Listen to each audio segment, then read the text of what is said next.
Welcome back to my another long video. ഞാൻ വീണ്ടും വന്നിരിക്കുകയാണ്. അപ്പോൾ നിങ്ങളിപ്പോൾ വിചാരിക്കും ഈ ആഴ്ച തന്നെ എൻ്റെ രണ്ടാമത്തെ വീഡിയോ ആണിത്.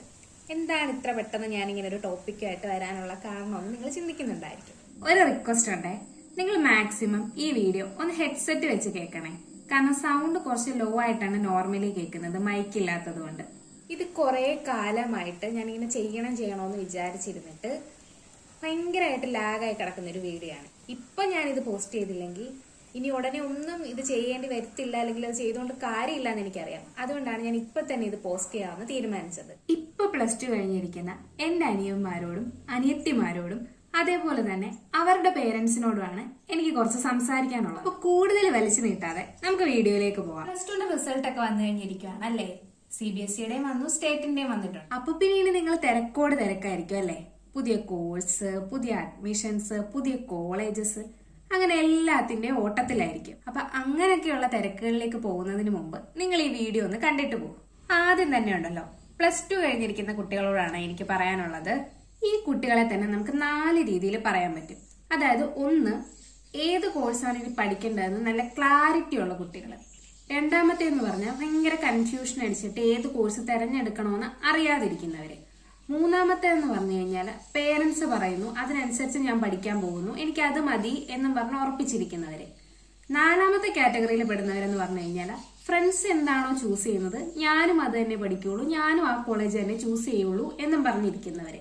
അങ്ങനെ ടോട്ടലി 4 തരം ആൾക്കാരാണ്, അല്ലെങ്കിൽ കുട്ടികളാണ് ഇപ്പോഴത്തെ കാറ്റഗറിയിൽ ഉള്ളത്. ഇതിൽ ആദ്യം പറഞ്ഞ കാറ്റഗറി ഇല്ലേ, അതായത് നല്ല ക്ലാരിറ്റി ഉള്ള കുട്ടികള്, അവരെ ഞാൻ ഇതിൽ നിന്ന് ഒഴിവാക്കാണ്. അപ്പൊ ബാക്കിയുള്ളവരോട് എനിക്ക് പറയാനുള്ളത്, എടാ മക്കളെ, നിങ്ങൾ എന്താവണം, നിങ്ങൾ ആരാവണം, നിങ്ങൾ എന്ത് കോഴ്സ് പഠിക്കണം, നിങ്ങൾ ഏത് കോളേജിൽ ചേരണം, ഇതൊക്കെ നിങ്ങളുടെ ഡിസിഷൻസ് ആണ്. നിങ്ങളാണ് അത് ചൂസ് ചെയ്യേണ്ടത്. അല്ലാതെ പുറത്തു നിന്ന് ഒരാളുടെ പ്രഷർ മൂലമോ അല്ലെങ്കിൽ പുറത്തു നിന്ന് ഒരാൾ ഇത് പറഞ്ഞു ഇത് നല്ലതാണ് എന്ന് കേട്ടിട്ട് ഒരിക്കലും ഒരു കോഴ്സ് എടുക്കാൻ പോകരുത്. കാരണം ആ കോഴ്സ് എടുത്ത് പഠിക്കേണ്ടത് നിങ്ങളാണ്, ആ ക്ലാസ്സിൽ ഇരിക്കേണ്ടത് നിങ്ങളാണ്, അതിന്റെ എക്സാം എഴുതേണ്ടത് നിങ്ങളാണ്. അതേപോലെ തന്നെ അത് റിലേറ്റഡ് ആയി എന്ത് ഫ്യൂച്ചർ ആണോ നിങ്ങൾ ബിൽഡ് ചെയ്യാൻ പോകുന്നത് അതെല്ലാം ചെയ്യേണ്ടത് നിങ്ങൾ മാത്രമാണ്. നിങ്ങളുടെ ഫ്രണ്ട്സ് അതിന് പോകുന്നത് കണ്ടിട്ടോ അല്ലെങ്കിൽ മറ്റുള്ളവരെ സന്തോഷിപ്പിക്കാൻ വേണ്ടിയിട്ടോ ഒരിക്കലും നിങ്ങൾ ഒരു കോഴ്സ് ചൂസ് ചെയ്യരുത്. നിങ്ങൾക്ക് ഇൻട്രസ്റ്റിംഗ് ആയിട്ടുള്ള മേഖല ഏതാണെന്നും അതേപോലെ തന്നെ നിങ്ങൾക്ക് ഏതിലാണ് കഴിവുള്ളതെന്നും നിങ്ങളുടെ ഡ്രീംസ് എന്തൊക്കെയാണെന്നും അനലൈസ് ചെയ്യാൻ വേണ്ടിയിട്ട് നിങ്ങൾ കുറച്ച് സമയം കൊടുക്കുക. അങ്ങനെ അനലൈസ് ചെയ്തതിന് ശേഷം നിങ്ങൾ ഫൈനലായിട്ട് ഒരു ഡിസിഷൻ എടുക്കുക. അതാണ് ചെയ്യേണ്ടത്. ഇങ്ങനെ മറ്റുള്ളവരുടെ പ്രഷറിന്റെ പേരിലോ അല്ലെങ്കിൽ ഫ്രണ്ട്സ് അത് എടുക്കുന്നത് കൊണ്ടോ അങ്ങനെ നിങ്ങൾ ചൂസ് ചെയ്ത് പോവുകയാണെങ്കിൽ ആദ്യം നിങ്ങൾക്ക് വലിയ കുഴപ്പമൊന്നും ഇല്ലാതെ നിങ്ങൾക്ക് തോന്നുമായിരിക്കും.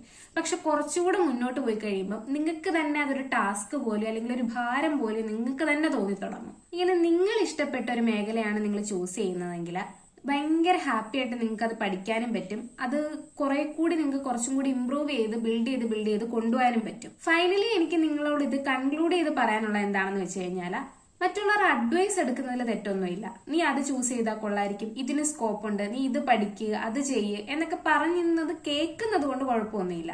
പക്ഷെ ഫൈനൽ ഡിസിഷൻ എപ്പോഴും നിങ്ങൾ ചൂസ് ചെയ്യുന്നതായിരിക്കണം. കാരണം അതുമായിട്ട് മുന്നോട്ട് പോകേണ്ടതും അതിന്റെ ഫ്യൂച്ചർ ഉണ്ടാവുന്നതും നിങ്ങൾക്ക് മാത്രമായിരിക്കും. അതുകൊണ്ട് ചൂസ് യുവർ ഡിസിഷൻസ് വൈസ്ലി. അപ്പൊ ഇനി എനിക്ക് പറയാനുള്ളത് ഇവരുടെയൊക്കെ പേരൻസിനോടാണ്. നിങ്ങളുടെ കുട്ടികളൊക്കെ ആരാവണം, എന്തായി തീരണം, അല്ലെങ്കിൽ ഏത് കോഴ്സ് പഠിക്കണം എന്നൊക്കെ നിങ്ങൾക്ക് ആഗ്രഹം ഉണ്ടായിരിക്കും. അതേപോലെ തന്നെ നിങ്ങൾക്ക് നേടാൻ കഴിയാത്തത് നിങ്ങളുടെ കുട്ടികളിലൂടെ നേടിയെടുക്കണം എന്നുള്ളൊരാഗ്രഹം കൂടി നിങ്ങൾക്കുണ്ടായിരിക്കും. പക്ഷെ നിങ്ങൾ ചിന്തിക്കേണ്ട ഒരു കാര്യമുണ്ട്, നിങ്ങൾ പറയുന്ന കോഴ്സോ അല്ലെങ്കിൽ നിങ്ങളുടെ ആഗ്രഹങ്ങൾക്കോ അപ്പുറം അവരൊരു ഇൻഡിവിജ്വൽ ആണ്. അവർക്കും അവരുടേതായിട്ടുള്ള കുറച്ച് ഇഷ്ടങ്ങളുണ്ട്, അവർക്ക് കുറെ ലക്ഷ്യങ്ങളും ഉണ്ട്. അതുപോലെ തന്നെ ഒരു കോഴ്സ് എടുത്ത് പഠിക്കേണ്ടതോ അല്ലെങ്കിൽ അതുമായിട്ട് മുന്നോട്ട് പോകേണ്ടതോ നിങ്ങളുടെ കുട്ടികൾ തന്നെയാണ്. അതുകൊണ്ട് നിങ്ങൾ എന്താ ചെയ്യേണ്ടതെന്ന് അറിയാമോ? നിങ്ങളുടെ ഇഷ്ടങ്ങൾ അല്ലെങ്കിൽ നിങ്ങളുടെ ആഗ്രഹങ്ങൾ അവരോട് ഷെയർ ചെയ്യുക. അവർക്കതിന് താല്പര്യമുണ്ട് അല്ലെങ്കിൽ അത് കോഴ്സ് എടുക്കാൻ ഇഷ്ടമുണ്ട് എന്നുണ്ടെങ്കിൽ അവരത് പഠിക്കട്ടെ. ഇനി അവരുടെ അത്തരം നോ എന്നാണെങ്കിൽ ഒരിക്കലും അവരെ പ്രഷർ ചെയ്യാനോ അല്ലെങ്കിൽ അവരെ ഭീഷണിപ്പെടുത്താനോ നിൽക്കാതെ നിങ്ങൾ ആ മറുപടിയെ അക്സെപ്റ്റ് ചെയ്യുക.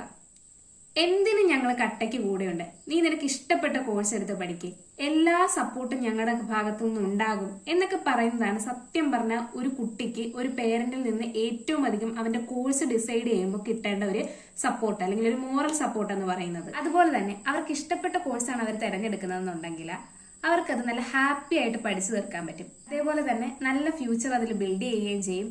ഭാവിയിൽ അവർ സന്തോഷിക്കുന്നതിനോടൊപ്പം നിങ്ങൾക്കും സന്തോഷിക്കാനും കഴിയും. സോ എപ്പോഴും അവരുടെ ഇഷ്ടങ്ങൾക്ക് പ്രയോറിറ്റി കൊടുക്കുക.